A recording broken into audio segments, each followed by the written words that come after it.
Hello friends, నేను మీ గోదావరి అబ్బాయి. అందరికీ కూడా మహాశివరాత్రి శుభాకాంక్షలు. ఈరోజు మేము కూడా మహాశివరాత్రి పర్వదినాన్ని పురస్కరించుకొని గోదావరి స్నానం చేద్దామని కోట్లింగాల రేవుకి బయలుదేరి వెళ్తున్నాం.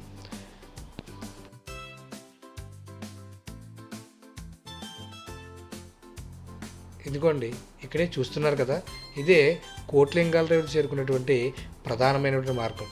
కాకపోతే ఈ మార్గం అంతా జనంతో కిక్కిరిసిపోయి ఉంది.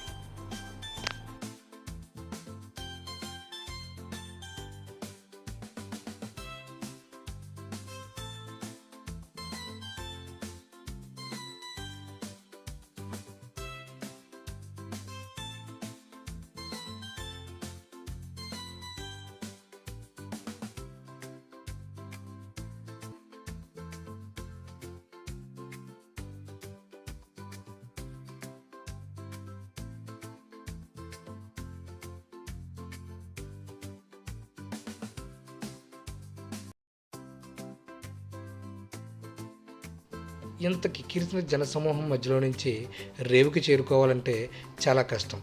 అందుకనే అక్కడి నుంచి ఒక 100 మీటర్లు కొంచెం ముందుకు వెళ్ళినట్లయితే మనకి ఏపీ పేపర్ మిల్ కనిపిస్తుంది. ఈ పేపర్ మిల్ ఆనుకున్నటువంటి రోడ్డు మార్గం గుండా కొంచెం ప్రయాణం చేసినట్లయితే మనం లింగాల రేవుని చేరుకోగలుగుతాం. ఇదేనండి, మీరు చూస్తున్నారు కదా, ఇక్కడ మనకు కనిపించే ఈ గేటే పేపర్ మిల్ యొక్క ఒక మార్గం. ఈ పేపర్ మిల్ చేరుకోవడానికి దాని పక్క మార్గం నుంచి కోటిలింగాల రేవుని చేరుకోవడానికి కొంచెం ముందుకి ఒక 1/2 కిలోమీటర్ ప్రయాణం చేసిన తర్వాత లెఫ్ట్కి మనం తీసుకున్నట్లయితే అక్కడ ఒక రోడ్డు కనిపిస్తుంది. ఆ రోడ్డు అంతగా బాగున్నప్పటికీ కూడా మనం ఈ కోటిలింగాల రేవుని చేరుకోవాలంటే ఇది ఒక షార్ట్కట్గా మనం తీసుకోవచ్చు. ఇక్కడ ఈ రోడ్డు ఇలా ఉండడానికి కారణం ఏంటంటే పేపర్ మిల్కి కావాల్సిన ముడిసరుకంతా ఈ రోడ్లో గుండానే పేపర్ మిల్కి చేరవేస్తారు. కాబట్టి రోడ్డు కొంచెం వెళ్ళడానికి కష్టంగా ఉన్నప్పటికీ కూడా తప్పదు, వెళ్ళాలి.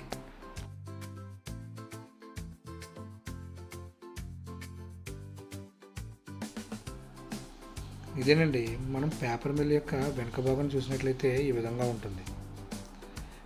సో ఇక్కడ నుంచి మనం ఒక 100 మీటర్లు కొంచెం ముందుకు వెళ్ళినట్లయితే కోటిలింగాల రేవుకి సంబంధించినటువంటి హిందూ శ్మశాన వాటిక ఒకటి కనిపిస్తుంది. అది దాటి కొంచెం మనం ముందుకు వెళ్ళగానే ఈ కోటిలింగాల రేవుని మనం చేరుకోగలుగుతాం.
చూస్తున్నారు కదా, మొత్తం మీద అయితే మనం కోటిలింగాల రేవుని చేరుకోగలిగాం. కోటిలింగాల రేవు చేరుకోవడానికి పేపర్ మిల్ రోడ్డు పక్కనే ఉన్నటువంటి మార్గం అయితే మీరు ఈజీగా తొందరగా వెళ్ళడానికి అవకాశం ఉంటుంది. మనం ఇక్కడి నుంచే ఈ కొబ్బరికాయలు కానీ అరటిపళ్ళు కానీ కొని తీసుకెళ్లాల్సి ఉంటుంది. ఎందుకంటే లోపలికి వెళ్ళిన తర్వాత మీరు కొనలేని స్థాయిలో ఆ యొక్క పండ్ల రేటు ఉంటుంది. ఇక్కడే అనుకోండి డజను లేదా ఒక అస్త్రం 50 రూపాయలకి మనకి ఇక్కడ ఇచ్చేస్తారు. నేను అలాగే ఒక అస్త్రం తీసుకొని కొంచెం ముందుకు వెళ్ళగానే అక్కడ ఉన్నటువంటి జనసంద్రహాన్ని చూస్తే ఎక్కడో ప్రయాగరాజులో కాదు, కుంభమేళ ఇక్కడే జరుగుతుందేమో అన్నట్టుగా ఆ జన ప్రవాహం అయితే ఆ విధంగా మనకు కనిపిస్తుంది. రండి, కొంచెం ముందుకు వెళ్దాం.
ఇక్కడ నుంచి ఈ కోటిలింగాల రేవులో స్నానాలు ముగించుకొని మేము కొంచెం ముందుకు వెళ్ళగానే మా ఎడమ చేతి వైపున ఒక సత్రం అయితే కనిపించిందండి.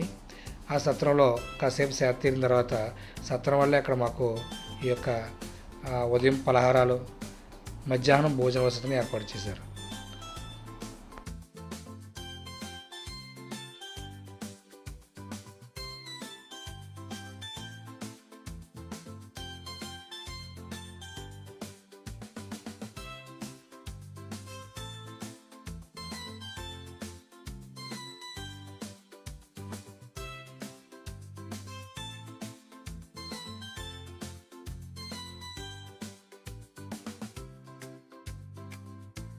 ఆ భోజనాలు ముగించుకొని ఇంటికి వెళ్ళే క్రమంలో రాజమండ్రి మెయిన్ రోడ్డుకి చేరుకోగానే రోడ్డు జనసంద్రంతో నిండిపోయింది.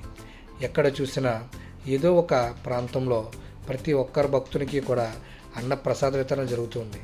ప్రతి ఇంటి వారు కూడా ప్రతి గడప గడప నుంచి కూడా వచ్చిన భక్తులు ఏమాత్రం ఆకలితో వెళ్ళకూడదనే ఉద్దేశంతో వాళ్ళకి నచ్చిన రీతిలో, వాళ్ళకు తోచిన రీతిలో ఏదో ఒక ప్రసాదాన్ని అందజేస్తూనే ఉన్నారు.